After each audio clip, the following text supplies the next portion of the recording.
Então, boa noite para todo mundo. Vamos iniciar aqui mais uma live. Eu era pequena, meu sonho era ser locutora de rádio, né? Então, acho que eu estou me realizando um pouco como locutora aqui nessas brincadeiras aqui da live.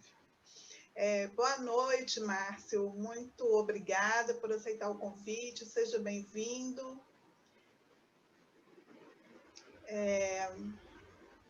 A gente vai tratar do tema, né, dos 300 anos de Minas Gerais, que é um tema que eu gosto muito, né? Eu às vezes vejo em outros estados que eles têm o dia daquele estado e eles comemoram aquilo com tanto orgulho, né? Os gaúchos vestem aquelas piuchas, né, que fala, bombachas, e colocam aquelas roupas tradicionais, né? Os baianos têm assim, uns feriados típicos e eles colocam aquelas roupas, aqueles colares, aquelas roupas de baiano e em Minas a gente não tem, né? A gente não tem um pouco assim essa identidade assim, de ter um dia do mineiro. Às vezes eu brinco sempre, assim, no 21 de abril eu inventei que é o dia do mineiro. E eu faço com os meus amigos, cumprimento e mando Feliz Dia do Mineiro, e tudo inventei na minha cabeça, assim, por sentir falta, né, desse momento, assim, da gente refletir e comemorar também, né, a nossa cultura, o nosso estado, assim, que eu sou tão mineira, então eu gosto tanto do meu estado, acho que o mineiro tem pouca autoestima, né? O que você acha, Márcio? Eu discordo um pouco de você. Eu acho que, boa noite, primeiramente. Eu acho que a ideia de mineiridade, eu acho que ela é muito forte entre nós, né? Eu penso um pouco diferente, não? Eu acho que existe sim, talvez. Eu acho que tem até uma expressão, duas expressões que eu vejo que é muito interessante. Uma foi de um desses padres caputinos, ali na região entre Espírito Santo e Minas, ali próximo hoje, o litoral mesmo, Espírito Santo, teve uma região até a década de 60, era chamada de Contestado. Essa região ela é contestada exatamente porque Minas e Espírito Santo contestavam a região, né, de quem que era a região. E aí um desses freis caputinos, eu não me recordo o nome, se foi Frei Gaspar ou Frei Inocêncio, foi numa dessas caminhadas lá para aquela região, ele pegou a terra, cheirou a terra e falou assim, essa terra é de Minas Gerais. Né? Então, ele apresentou uma identidade mesmo sobre assim, o que é Minas, né, pelo cheiro da terra. E outra pronunciamento foi da Fernanda Montenegro. Ela falava assim que nas andanças dela pelo Brasil, ela chegava na Bahia, ela sentia estar na África, né? Chegava no Rio de Janeiro, sentia estar em Portugal e chegando aqui em Minas, ela sentia que estava no Brasil, né? Então eu acho que a questão da mineiridade, ela é muito forte entre nós, de ser mineiro é muito forte entre nós. Inclusive, a minha tese de doutorado é sobre isso, né? Sobre esse mito da mineiridade nossa, e carrega muito essa visão do mineiro silencioso, o mineiro mais próximo a uma ideia de moderação, né? Até na política mesmo, essa ideia de ser mineiro e ser moderado, ela carrega muito uma postura que é nacional, né, de que Minas sempre presta socorro à democracia, ainda que seja só no discurso, eu vejo isso muito, né, nessa construção dessa mineiridade. E até mesmo na literatura, o Guimarães Rosa, ele, né, com as obras dele, retrata muito essa região nossa aqui, principalmente do norte, Vale de Jequitinhonha, né, e fala muito sobre isso. Então, a expressão que eu discuti muito quando eu estava escrevendo meu último livro, que tem a frase dele, que Minas é muitas, né? E aí eu discutindo com uma pessoa que estava fazendo a correção, ele falando que a expressão correta era Minas são muitas, e aí o que ele escreve é realmente isso, Minas é muitas, né? Porque a identidade mineira ela é múltipla. Então, eu vejo diferente. Eu acho que nós, mineiros, temos assim, uma essência, uma particularidade que destaca muito, né? Na musicalidade também, essa produção do Clube da Esquina, do Milton Nascimento, Lô Borges, carrega muito esse aspecto mineiro. A nossa culinária é muito típica né, do pão de queijo, do tropeiro. Então, eu vejo uma essência mineira muito forte, né? E essas comemorações nos fazem muito trazer esse tipo de reflexão mesmo, né? De que é ser mineiro, essa mineiridade. Então, eu penso que há uma essência muito forte, muito sólida entre nós, sim. Eu lembrei aqui agora uma curiosidade, porque a família do meu pai é de Jordânia. E é uma cidadezinha muito pequenininha, na divisa com Bahia, né? E a casa que o meu pai viveu, assim, teve uma vez que a gente foi fazer uma visita e conhecer, a casa ela tinha uma curiosidade, assim, que na rua da frente era Minas Gerais, na rua de trás já era Bahia. Então, a rua dividia a cidade ao meio e dividia os estados também, né? Mas, assim, meu pai falava assim, não, sou mineiro, né? Assim, tem até o jeito mesmo, assim, mais quieto, mais observador, mais conciliador, né? Bem mineiro, bem... Apesar de ter nascido na divisa, ele até ainda as pegou expressões... Até as expressões, eu estava uma vez numa praia, que não era perto daqui, aí um garotinho, ele estava com o pai à beira da praia e veio uma onda grande, aí ele fala, olha pai, que bitela. Aí eu fiquei tão incomodado que eu falei, esse menino, ele é da nossa região aqui, não é nem mineiro, ele é da nossa região. Aí eu perguntei, aí ele era de Almenara.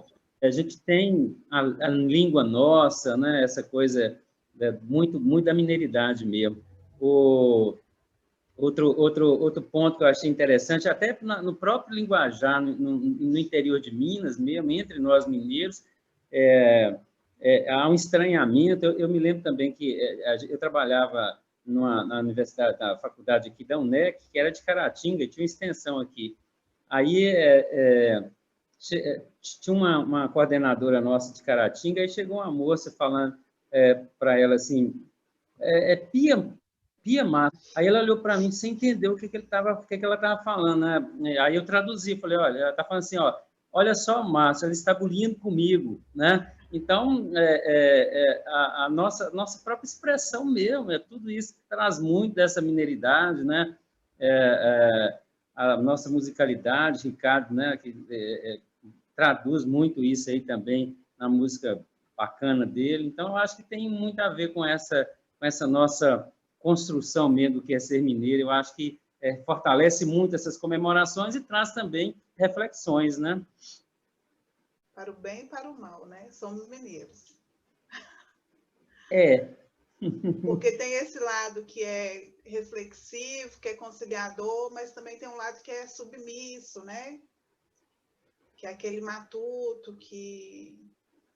Não sei, eu vejo o mineiro um pouco assim, essa imagem do matuto, assim, que aceita a imposição do patrão e tem um pouco isso também. Essa casa grande senzala, ela está muito forte também na cultura mineira, assim, né? Acho que, não sei nos outros estados, mas para a gente é muito presente, assim, na nossa região também, né? Acho que é bem forte ainda essa divisão de classes, né? Essa divisão étnica também, cultural E aí, se quiser já começar a falar um pouco de como que foi o processo da colonização aqui da nossa região também. Uhum.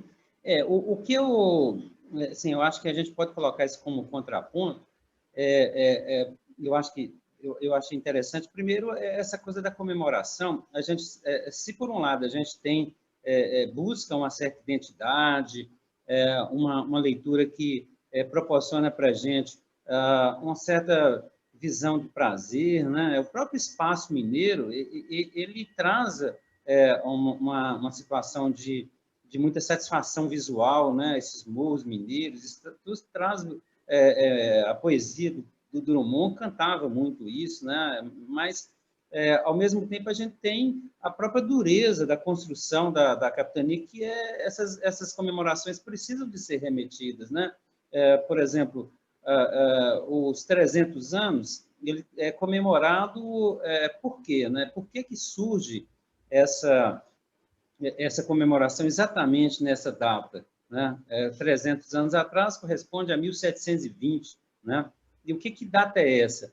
Ela é a separação da região de Minas com a capitania de São Paulo, à época, né? Minas do Ouro, né? Passa a ser uma referência para a construção desse estado de Minas. E ao mesmo tempo, também um período de revolta, né? A revolta de Filipe dos Santos vai ser marcada pela data de 1720. E Minas, ela traz, ao longo desse período do ouro, muitas revoltas, né, que a gente conhece mais a de Tiradentes, da Inconfidência Mineira, ou da Conjura Mineira, mas é um período muito marcado por contestações, por conflitos, e isso é preciso ser posto, né? Mas eu acho que, principalmente, é preciso ser posto que, ao demarcar 300 anos de Minas, primeiro, eu acho que a gente tem que colocar que não se conhecia essa identidade, né? O ser mineiro, o que é ser mineiro, isso é construído muito depois, e isso é uma representação, como muitas na história da gente, né? A ideia de representação do simbolismo passa muito essa ideia de mineiridade numa construção que foi do século XIX, dos anos de 1800, né? Quando Minas já queria participar do cenário nacional e traz essa ideia da conciliação, da negociação, de um movimento que é capaz de transformar, mas de forma silenciosa, sem muito conflito, né? E essa leitura traz muito aquilo que você está falando, Juliana, de ter uma visão falsa dessa democracia racial, que é muito presente aqui em Minas, né? E é muito presente também na nossa região aqui. Quando a gente caminha por Teófilo Otoni, a gente fica pensando até que ponto que... quem são os convidados dessa festa dos 300 anos, né? Quando a gente caminha aqui em Teófilo Otoni, a gente não vê monumentos em homenagem a uma grande maioria da população de Minas Gerais, que foram os negros. A Minas foi, até o século XIX, a maior população escrava do Brasil. Quando, em 1888, acabou a escravidão, o maior número de escravos era da região mineira, né? Então, eu acho que é uma coisa que é preciso se pensar a partir dos próprios monumentos dessas festas, né? Será que nós estamos sendo convidados a essa festa? Nós, que eu faço referência ao indígena, ao negro, né? Porque, caso de Teófilo Otoni, ao caminhar por aqui, a gente vê um monumento de Teófilo Benedito Otoni no centro, caminhamos mais adiante, vemos lá o monumento do imigrante árabe, libanês, né?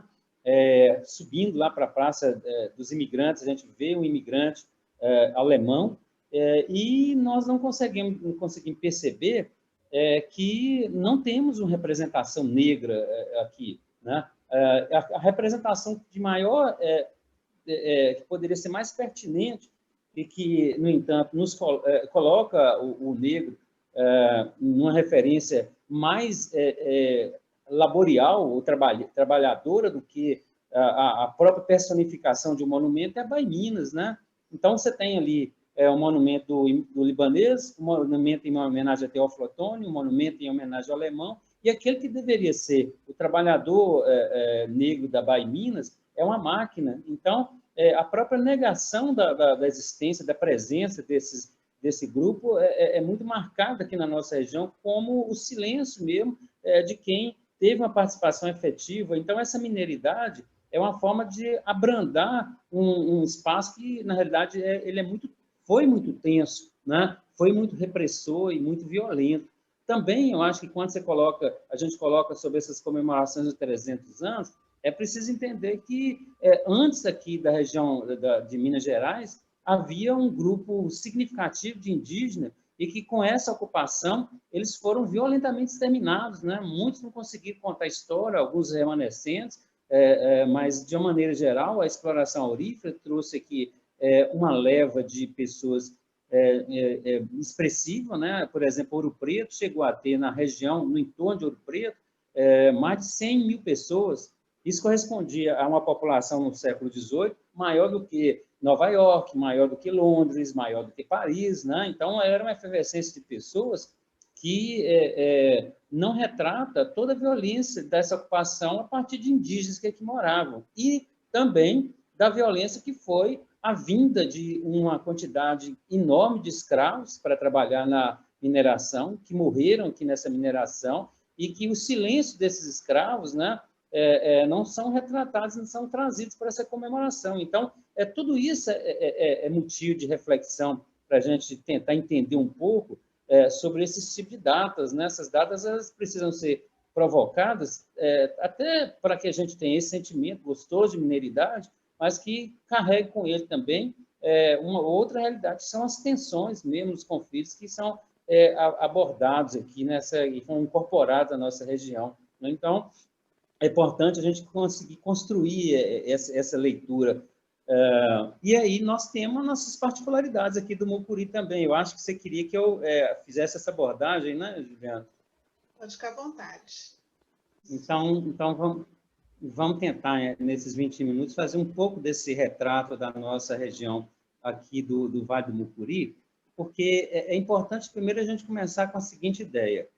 O século XVIII foi um período que não está incorporada à ocupação dessa região do Mucuri. Eu até faço uma correção, eu não uso nos meus trabalhos uma ocupação, eu falo sobre reocupação, porque já havia indígena aqui.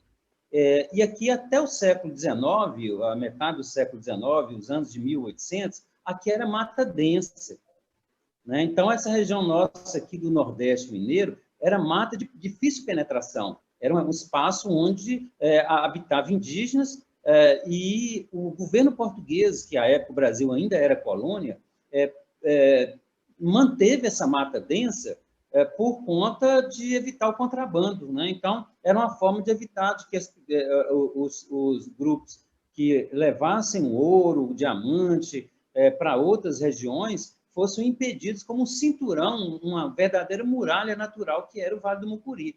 Então, na região sudeste, nós fomos a última região a ser desmatada de maneira mais incisiva, né? O restante todo já estava sendo ocupado pelos chamados sertões, né? Então, a nossa região aqui, ela vai ser, preciso que a gente reconheça ela no século XIX, né? Ou seja, nos anos de 1800, e não no período aurífero. Aqui no período aurífero havia indígenas, e é importante destacar a presença desses grupos indígenas aqui na nossa região. Eram grupos que os colonos, né, os ocupantes aqui do século XIX, chamavam aqui de botocudos. Era um nome, um apelido bem negativo, né, para um grupo muito diversificado. Os índios que aqui viviam eram muito diversificados. Alguns nomes, inclusive, ficaram de tribos aqui nossa, né? Por exemplo, a cidade de Nanuque era uma tribo chamada Nanuque. Aqui a região de Tamunheque, aqui próximo até o Teoflotone, era uma tribo também, né? Poté era uma tribo. Então, o Mucuri, Rio Mucuri, é um nome indígena aqui da nossa região. Então, a região aqui ela era ocupada por um grupo muito diversificado de indígenas. E esses grupos, eles viviam, aos poucos, eles começam a ser acuados, né? Se vocês conseguirem pensar no mapa de Minas e pensar no norte de Minas, a gente vai ver o seguinte, que a partir do século XIX, a região de ouro já não havia uma economia muito acentuada, né? A exploração aurífera já não era mais uma importância maior, mas Minas continuava muito rica. É interessante vocês aí que são jovens que devem estudar mais tarde sobre Minas Gerais, a gente estuda Minas só até o século XVIII, né? Houve a conjura mineira e depois disso acaba. E aí a gente fica se perguntando assim, mas cadê Minas no restante da história? Cadê Minas no século XIX?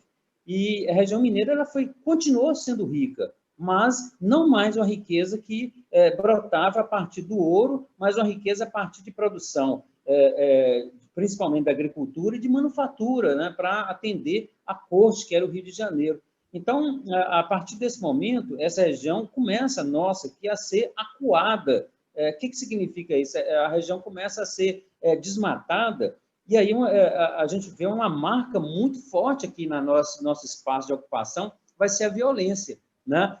Então, eu acho que é importante a gente começar a colocar a nossa região aqui mais distante. Eu tenho até um livro, eu acho, meu terceiro livro, ele chama As Gerais Distante das Minas, né? Nós somos das Gerais, temos uma distância muito grande em relação às minas de ouro, né? A nossa própria história. E ela já é muito carregada, sabe, gente? Às vezes nós falamos assim, eu vou ali numa cidade histórica. A nossa cidade já é uma região histórica. Primeiro que toda região ela é histórica por si só, né? Mas nós já temos uma história já bastante longeva, e é preciso que a gente dê conta de tentar resgatar ela. A nossa ocupação aqui já está caminhando para 200 anos, né? Teófilo Otoni é de 1853, daqui uns dias, daqui a uns 30 anos, né, disso que eu falo, porque quando a gente chega nessa idade que eu estou, passa muito rápido. Mas daqui a 30 anos, a gente já vai comemorar 200 anos de Teófilo Otoni, né? Então, é preciso que a gente resgate um pouco dessa nossa identidade, e é interessante porque as pessoas que vêm de fora, até mesmo próximo aqui, eu tenho alunos lá de Valadares, pessoas que vêm próximas e nos acham muito estranho, né? E eu acho que isso tem muita força em relação à nossa maneira como foi ocupada. E a estranheza que as pessoas nos tratam em função, especialmente, dessas particularidades, né? Primeiro que nós fomos ocupados, já no século XIX, com uma outra mentalidade, uma mentalidade muito mais violenta, porque o século XIX a gente já tinha um capitalismo consolidado, e a ideia civilizatória, ela chega aqui na região com uma força muito grande, um vigor muito grande. O pensamento civilizatório, ele é diferente do século XVIII, XVII, onde havia um certo freio da igreja, né? Aqui no século XIX, não. É preciso, eles enxergavam as matas como algo a ser ocupado, né? Algo a ser avançado. Então, as matas eram um empecilho para a civilização. E tudo que havia nela, árvore, insetos, animais e índios, deveriam ser exterminados. Então, a primeira grande marca nossa que eu vejo, e às vezes traduz muito na nossa política, na vida política de uma maneira geral, a violência, né? A região nossa foi ocupada e preservou uma característica de violência que carrega muito as nossas relações políticas.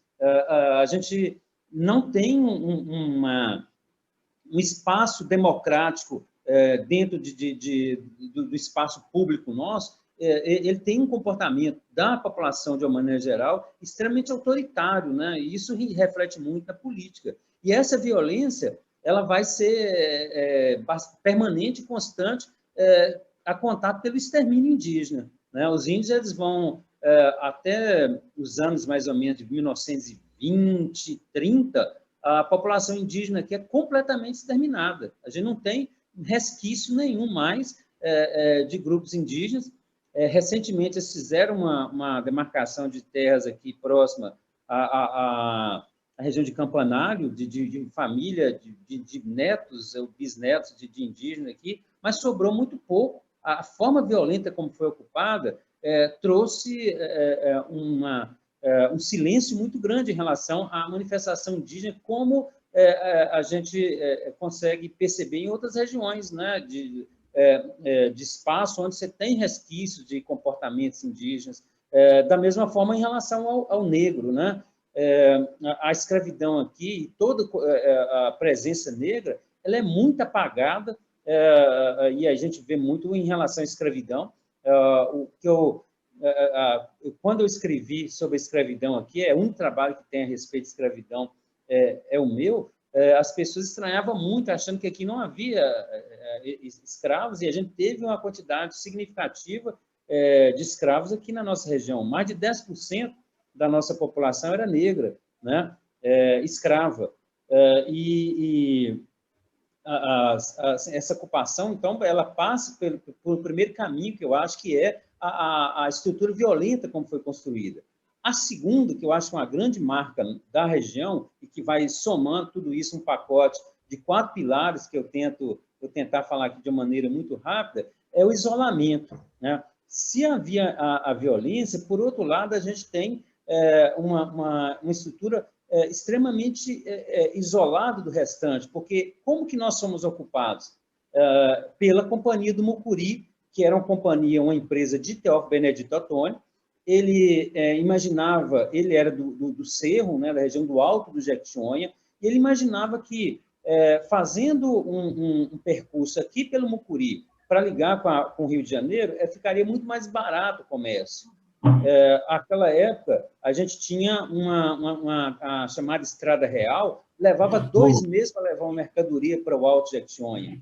Então, o Teófilo Benedito Ottoni criou essa companhia e, a partir dela, inclusive, tem alguns marcos que são interessantes a gente poder destacar. Nós temos aqui a construção da primeira estrada de rodagem de carro, de rodas, né? Na época não havia automóvel, mas eram carroças. A primeira estrada de rodagem do Brasil foi a Estrada Santa Clara, porque Teófilo Benedito Ottoni constata que o rio Mucuri não era navegável, aí se constrói, com um trabalho chinês, escravo, indígena, 180 quilômetros de estrada, que hoje também é pouquíssimo conhecida na nossa história. Né? Um marco muito interessante, muito importante para a nossa história é essa Estrada Santa Clara. Né? Então, a nossa região, com o tempo, o Teófilo Benedito Ottoni não consegue os lucros esperados. A Companhia do Mucuri ela fecha em 1860 e 1861, e a partir de então nós ficamos décadas isolados. Então, vocês imaginem, violência sem a presença do Estado, como que eram as tensões dentro dessa nossa região. Né? Então, seria o segundo aspecto que eu queria chamar a atenção. O terceiro é a maneira como se trabalhou aqui. Primeiro, o trabalho escravo foi uma sustentação forte, mas aqui teve outro tipo de trabalho que também pouca gente conhece, que é chamado agrego, que é um tipo de trabalho que foi a transição entre o trabalho escravo e o trabalho livre. O agrego é um tipo de trabalho onde a produção é realizada no espaço do grande proprietário.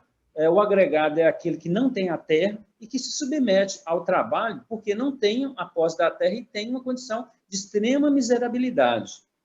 Então, aqui a nossa região foi ocupada por um número significativo de gente vindo de Jequitinhonha, norte de Minas, da Bahia. Então, esse grupo todo começa a se submeter a um trabalho agrego que uma proximidade muito grande com a escravidão. Né? O agrego, ele vivia ali da terrinha dele, uma terrinha que produzia pouco, e ele trabalhava quase que de graça para esse proprietário que aqui produziu primeiro o café e depois a pecuária nos anos de 1950.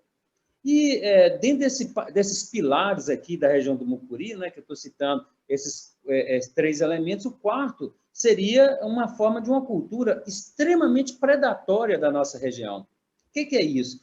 A gente não consegue enxergar nosso espaço ambiental a não ser para explorar. Né? Então, você vai arrancando, retirando, e isso trouxe para nós uma realidade muito impactante, né? Porque se a gente pensar em relação ao nosso meio ambiente, a Mata Atlântica que aqui existia, ela se encontra hoje na pior condição do Brasil como um todo. Né?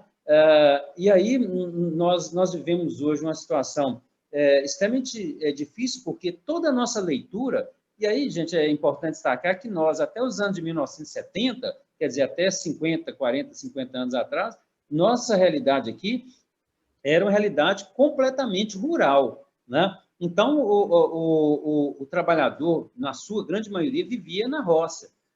que eram esses grupos que eu acabei de falar para vocês, que eram indígenas que começam a ser incorporados ao trabalho, né, em troca de valor irrisório, como, por exemplo, cachaça, pedaço de fumo, aquele que tinha família que vinha para cá, para a região, em função da seca, era um retirante da região do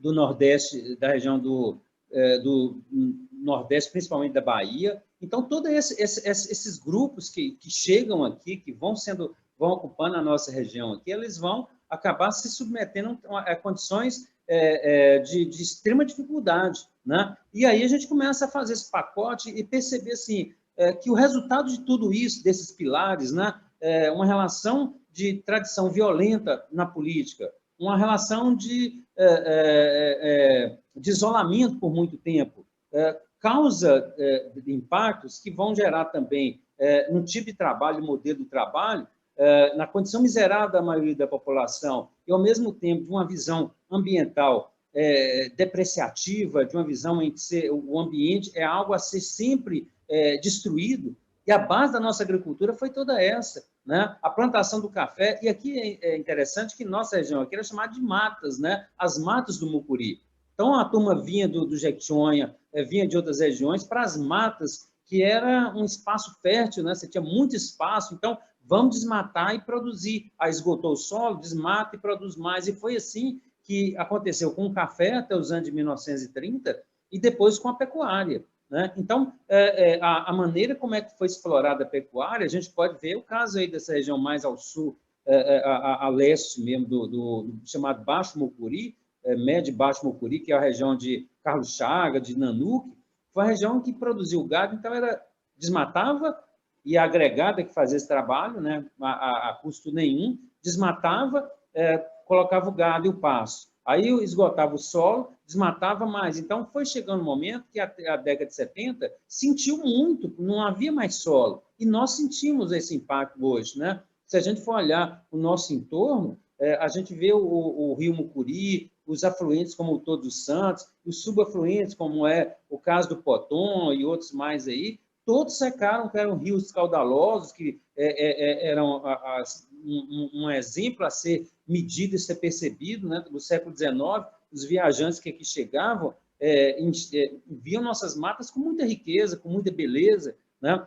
A mata impenetrável, era tão densa a nossa mata que parecia noite quando se andava no interior dessa Mata Atlântica. Daí a gente vê que foi desmatando tudo, então todo esse pacote, esses pilares, nos colocou, em relação à restante de Minas, numa condição de extrema miserabilidade. Então, agora nós vamos fazer o seguinte, o Márcio vai encerrar, vai fazer a conclusão, né? Eu queria até, Márcio, depois que você fizesse essa conclusão, que você falasse um pouco dessa questão da pandemia também, né? Assim, historicamente, o mundo já viveu outras situações, assim. E eu não sei porque eu vejo muito pelo lado da arte e essas doenças, essas epidemias, assim. Depois existe um salto da arte que me deixa esperançosa com relação a tudo que a gente está vivendo também, né? E esse processo mesmo da gente estar indo para a internet é um reflexo disso, né? Eu acho que isso daqui 10 anos isso vai ter frutos muito, eu espero, né? Eu tô sendo muito otimista. Eu tô vendo as coisas desse lado, assim. Então tá, então é isso. Eu não sou tão otimista. Como é que você quer, então? Você quer que eu conclua? E depois você faz um pouquinho aí essa ponte com outros momentos históricos também que aconteceram, pandemias e... Tá, então eu vou falar, então. Daí, gente, só para a gente fazer a conclusão em relação ao Mucuri, nós temos nossas particularidades diante dessas Minas Gerais, né? As nossas chamadas gerais, e especialmente o Vale do Mucuri, ele foi construído a partir de uma realidade muito próxima a uma violência que acabou sufocando, inclusive, as manifestações culturais populares. né? A gente não consegue externar, especialmente porque foi uma região cheia de contradições, né? Uma região em que almejava a modernidade, mas usava de mecanismos extremamente conservadores para o enriquecimento. Ou seja, você tinha uma sociedade que avançava na tecnologia, mas, ao mesmo tempo, utilizava de meios, como é o caso do desmatamento, de forma desenfreada. O trabalho agrego vai trazer para a nossa região aqui um grande atraso, inclusive incidindo em outros tipos de ocupações, por exemplo, as pedras preciosas, né? Que foi um tipo de exploração que, ao invés de assumir um perfil mais tecnológico, mais moderno, acabou se baseando muito nesse tipo de exploração de trabalho, né? Aqui, por muito tempo, houve um tratamento em relação, por exemplo, à atividade doméstica, né? De forma a manifestações que havia um abuso e uma relação quase que escrava em relação ao trabalho doméstico. Ou seja, a nossa região, nesses 300 anos de Minas, é preciso que a gente resgate essa memória, trabalhe com essa memória e produza aqui um perfil, né, uma identidade em relação a nós, o que fomos nós, né? E traga outros tipos de realidades culturais, né, que nós temos hoje aflorado, tem pelo menos um perfil de uma realidade germânica, mas, na realidade, nós temos aqui também outros tipos de culturas, como a cultura afro, como a cultura indígena, e daí a gente poder resgatar isso, né? O silêncio desses grupos que acabaram conseguindo trazer uma leitura própria do Mucuri. Então, essa é a conclusão. Posso emendar, Juliana, com essa... Então, vamos lá. Sobre a pandemia, a pandemia sempre foi esteve presente na realidade humana, né? A história da humanidade, quando a gente vê retratos desde a Grécia Antiga, essas pandemias sempre atingiram o ser humano e, de certa forma, foram responsáveis por muitas mudanças. A gente pode citar o caso, por exemplo, da Idade Média, no período da peste negra, né, onde a Europa sentiu, e parte da região europeia chegou a ter um índice de mortalidade em torno de 2/3 da população europeia. Nós temos também, no princípio do século XX, a febre espanhola, que acabou exterminando boa parte da população mundial, inclusive aqui no Brasil, ela atingiu de forma drástica a população, e foi também um movimento que acabou levando, aos poucos, a pesquisa, né, a busca da pesquisa, a busca da cientificidade, de explicação para esse tipo de superação do ser humano. Agora, o que eu acho que é importante a gente destacar em relação às pestes, a essas pandemias de uma maneira geral, é que ela é reflexo da ocupação desordenada do ser humano em relação ao meio ambiente, né? Todas elas estão implicadas em função de que o ser humano tem utilizado a natureza para benefício próprio, sem qualquer tipo de controle, né? O caso da Covid foi isso, né? A região chinesa, em função da produção em grande escala, da necessidade de alimentação, vai buscar em outros tipos de produtos uma alimentação, e isso traz a virose que vem do morcego, né? Então, a ocupação desordenada e a falta de qualquer tipo de planejamento em relação à ocupação dessas regiões que são equilibradas, você tem um ambiente equilibrado, né? À medida que você entra nesses ambientes, tudo impacta. Você retira todo o equilíbrio daquele espaço. E aí acaba incidindo, né? Implicando como uma situação que traz agravamento para essa humanidade como um todo. Eu, particularmente, não sou muito otimista em relação a uma mudança de comportamento, né? Eu acho que esse isolamento e essas reflexões, elas não vão frear a lógica produtiva, a lógica de uma economia voltada para a produção em larga escala, e há uma previsão de que a bola da vez vai ser a Amazônia, né? Essa ocupação desenfreada que está acontecendo aqui, que é algo que tem sido motivado, na região do Pantanal, região da Amazônia, sendo ocupado da forma que está, o que a previsão da ciência é de que vão encontrar micro-organismos, bactérias, vírus novos que vão ser trazidos para a gente. Outra previsão também desses cientistas é de que o ebola, que até então tem sido um impacto regional na África, a tendência de que essas ocupações desordenadas tragam nos próximos anos o ebola, que é um vírus, que é um micro-organismo muito mais, que tem um impacto muito maior do que o que a gente está vendo com a Covid, né? Então, a ocupação ambiental, ela deveria ser de uma forma muito mais criteriosa, deveria ter uma leitura de impactos menores, né? Mas, no entanto, o resultado a gente tem visto esse tipo de situação.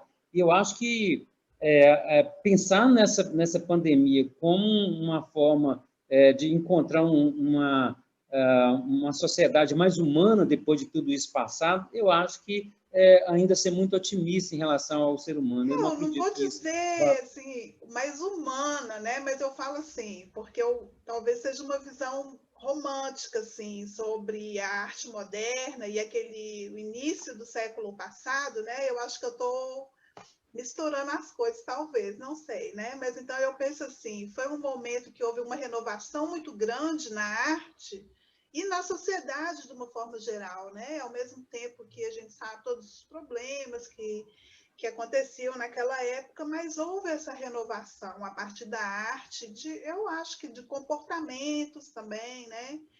Da Revolução Russa, o início do movimento sufragista, né? Eu estou vendo um pouco assim, com essa esperança assim, de que esse tempo de recolhimento e às vezes esquisito também, que a gente não sabe, fica um pouco perdida só dentro de casa e perde o contato, e não sei, enfim, mas eu vejo assim, né? Ou então eu estou querendo repetir no nosso século aquele movimento que aconteceu há 100 anos atrás, né? Pode ser isso também. Eu acho, Juliana, que ainda a que a gente tenha... necessidade de ter uma esperança, né? Ainda que a gente tenha movimentos, no caso do princípio do século XX, o caso da pintura mesmo, que a gente teve expressões fantásticas no início do século XX, vários movimentos, a gente tem de perceber que a beleza da arte ela não pode ser misturada com a dureza da vida. Por exemplo, nesse período, a gente vai ter, no princípio do século XX, a Primeira Guerra Mundial, né? 1914 a 1918. Então, a arte, nesse momento, essa arte mais abstrata, ela estava começando a explodir nesse período, num momento muito duro para a realidade humana, que é a Primeira Guerra Mundial. Depois, a Segunda Guerra Mundial, de 39 a 45. Então, se a beleza da arte havia, por exemplo, no caso que a gente pode citar na década de 70, no apogeu da ditadura militar, a gente tem trabalhos lindos, como o Chico Chico Buarque, do movimento tropicalista, né? Mas a beleza da arte ela não pode ser migrada para a beleza, para a dureza da vida, né? Então, eu vejo que o ser humano ele é um bicho ainda, sabe? Eu acho que a gente teria de construir forma de exercitar esse lado menos animalesco do ser humano, né? E esse exercício ele passa pela própria regularidade de vida, onde ele tem a condição de exercer situações mínimas de sobrevivência, né?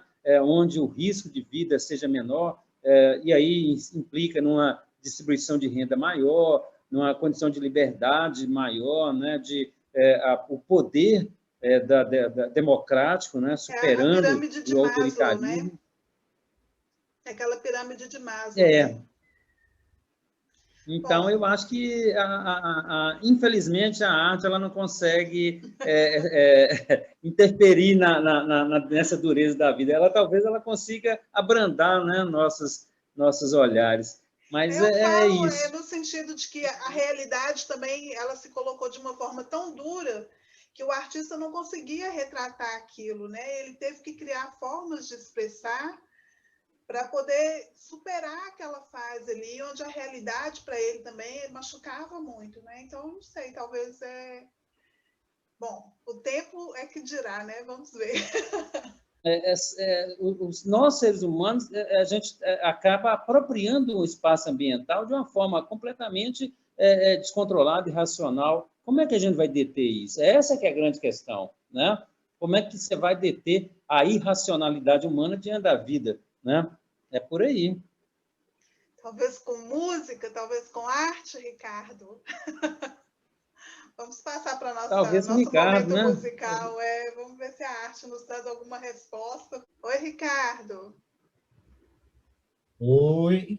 Tá me Oi. ouvindo? Sim. Vamos de Você música tá me ouvindo agora? aí?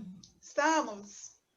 Beleza. Que Beleza. prazer ver meu professor Márcio aí, Juliana, Olha, eu queria que queridos essa mesmo, do live coração. hoje durasse pelo menos umas 4, 5 horas, mas infelizmente não é possível, né?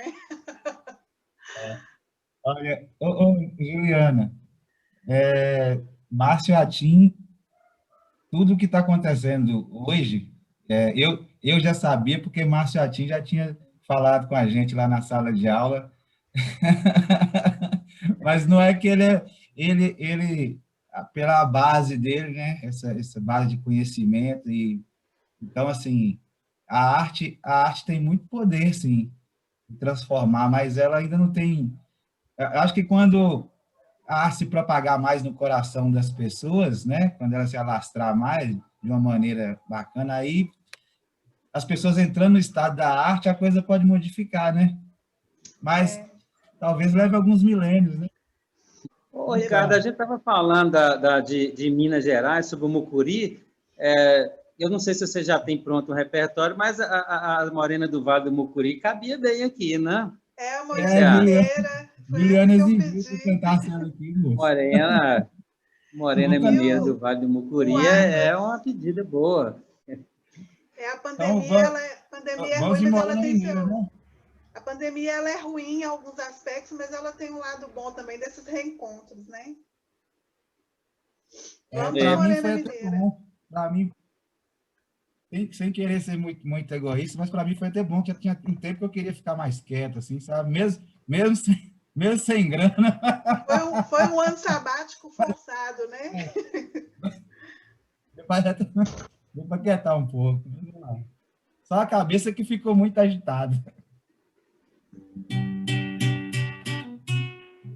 Como é que tá o áudio aí? Tá bom.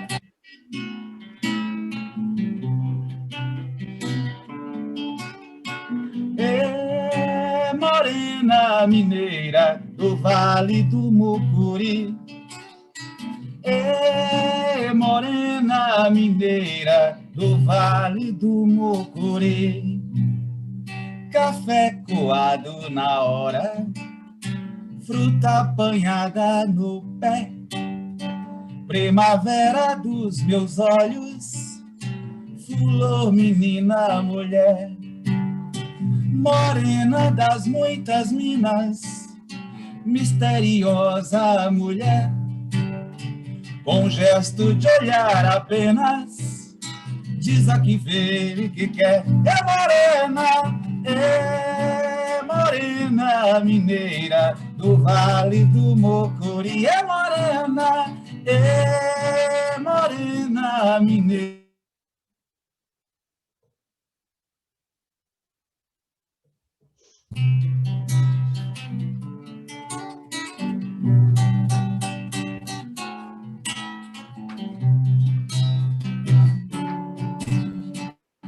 Água pura da fonte, fonte do Igarapé, para matar minha sede, faço o que você quiser. Subo as montanhas de pedras daqui, do Vale do Mucuri, do Forente, Itaipé, Catugi. Morena mineira do Vale do Mucuri. Morena mineira do Vale do Mucuri.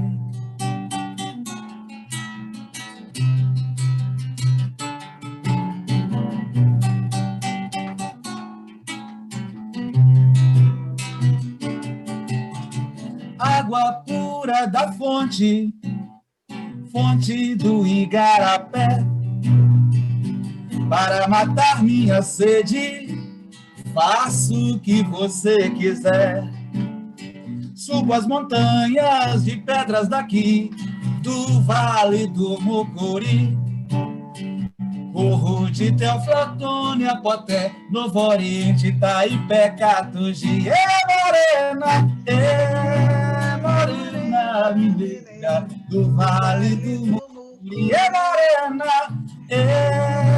Morena, mineira, do Vale do Mucuri.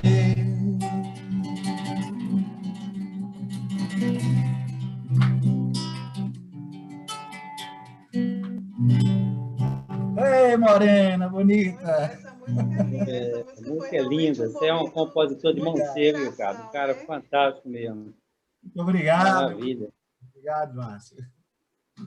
Um grande músico. Opa. Essa música você estava realmente inspirado, viu, Ricardo?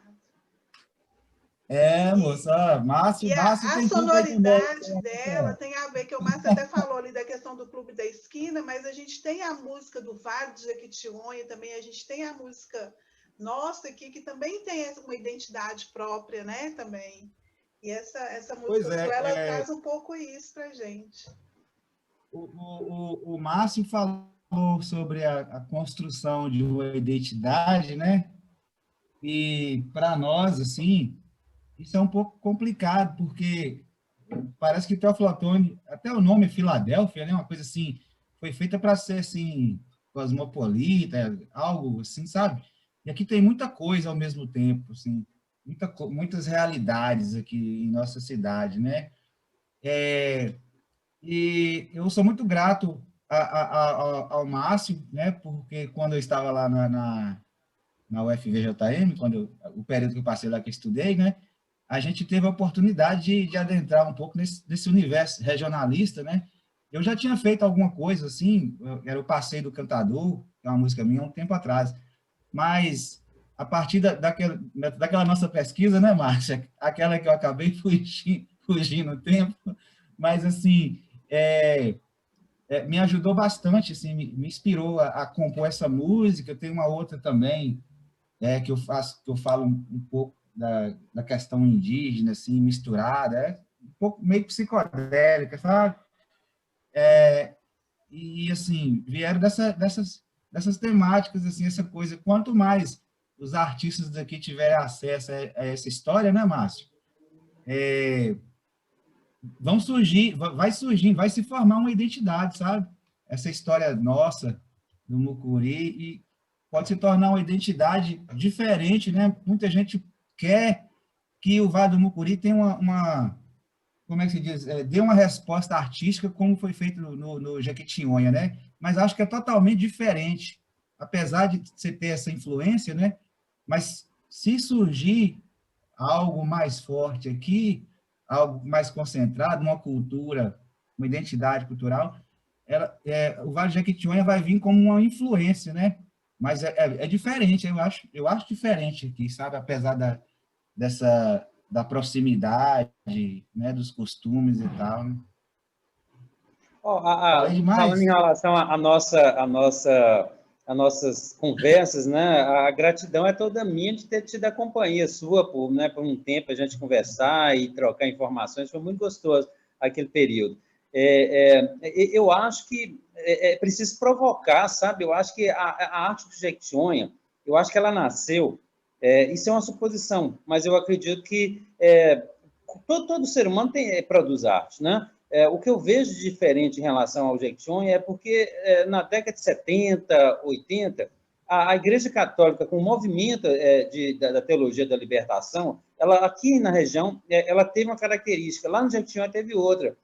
Se valorizou muito o canto daquelas lavadeiras, o trabalho de barro, né? Então, eu acho que isso provocou neles um sentimento regionalista. Eu acho que falta a nós essa provocação que eu até propus com o Juliano esse ano da gente trabalhar, por exemplo, com barro, né? Fazer arte a partir dos alunos com barro, sobre o que a leitura que eles fazem em relação à região do Mucuri. Só que a pandemia chegou e interrompeu esse trabalho nosso, mas o fato de você também se sentir provocado e colocar na musicalidade esse tipo de leitura, né? De como se percebe a partir da música essa visão nossa, fortalece muito. Eu acho que a tendência vai ser que essa construção seja feita, mas ela precisa ser provocada. Essa que é a ideia. É isso mesmo. Então, vamos de música, cada né? dia um grãozinho de areia, a gente vai construindo isso até chegar lá, né? As gerações aí, né, Rafaela? As gerações futuras vão continuar aí seguindo esses trilhos, esses passos aí, né? É isso aí. Vamos lá. Então, vamos de Asas da Ilusão, né? Vamos lá. Vamos lá.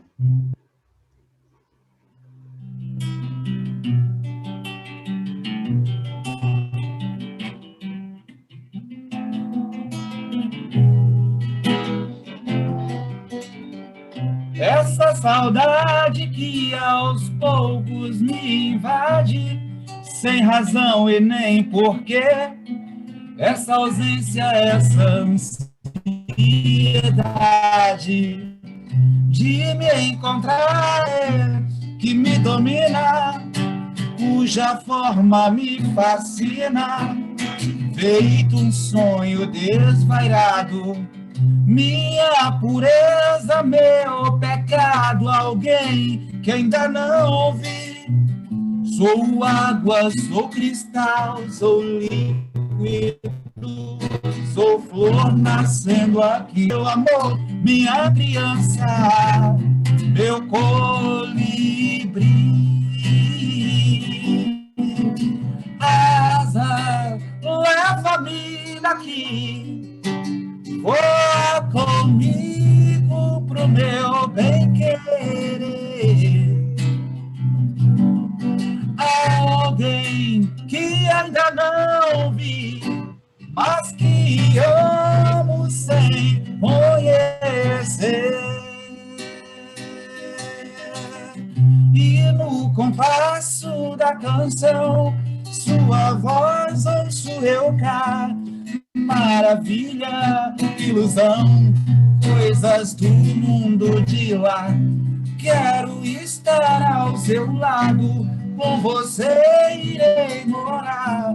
Faça de mim seu abrigo, meu coração seu lar. Asa, leva-me daqui, voa comigo pro meu bem-querer. Alguém que ainda não vi, mas que eu amo sem conhecer. Asa, leva-me daqui, voa comigo pro meu bem-querer. Alguém que ainda não vi, mas que amo sem conhecer.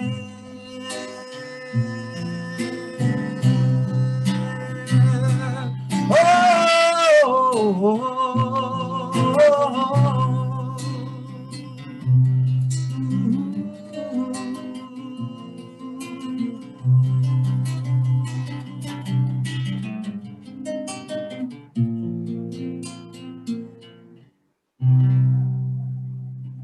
Muito bom, parabéns, cara. Excelente, viu?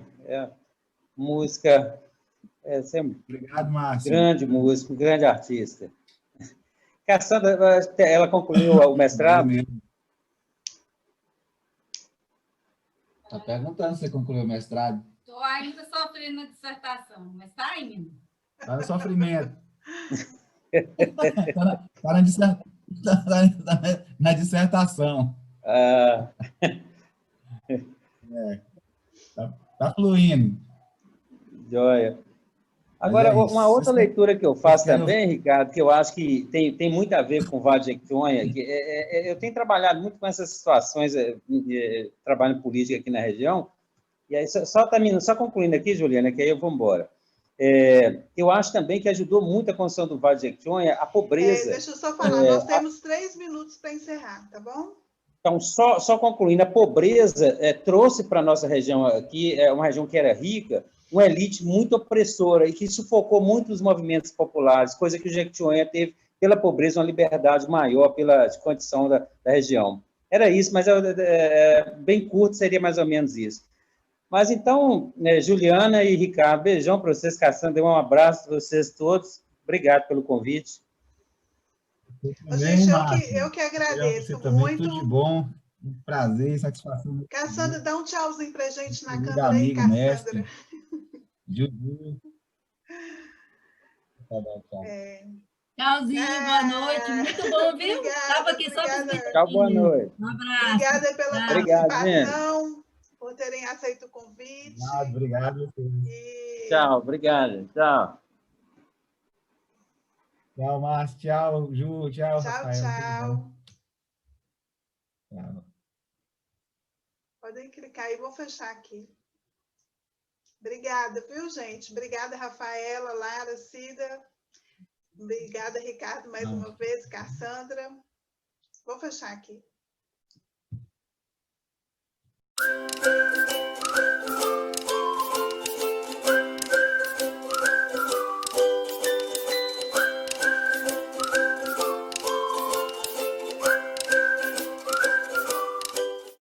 Você está apanhando aí agora? Rapaz, eu sou meio jurássico, viu? Até hoje eu não... Mas eu também estou aprendendo agora, viu, Ricardo? Eu também não tinha nenhuma intimidade com esses meios tecnológicos, não, né? A pandemia jogou a gente aqui e se vira nos 30. Adaptando, né? Adaptando. Mas eu acho bacana, sabe? Eu acho muito interessante esse tipo de recurso, mesmo depois da pandemia, vai ser bacana esse tipo de situação, sabe? Ele não pode ser usual, assim, permanente, igual a gente está, né, agora. Mas é muito bacana, eu acho. Assim, até para você mesmo. Não tem como voltar, não tem como voltar mais atrás, não. Eu acho que não, né? Não.